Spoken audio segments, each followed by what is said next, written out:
Добрый вечер. Автор проекта Борис Илья. Город Жуковский. Всероссийский урок экологии и энергосбережения в рамках Всероссийского фестиваля энергосбережения. Вместе ярче. Добрый вечер.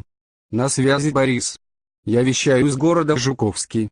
По всей России идет фестиваль энергосбережения «Вместе ярче». Вместе с юными блогерами из Центра Интернатива мы хотим напомнить, как важно беречь ресурсы природы. Начнем энергосбережение с утра в своем доме. Выключаем свет, выходя из комнат. Когда чистим зубы, воду разумнее отключить. Зачем она просто так бежит из крана?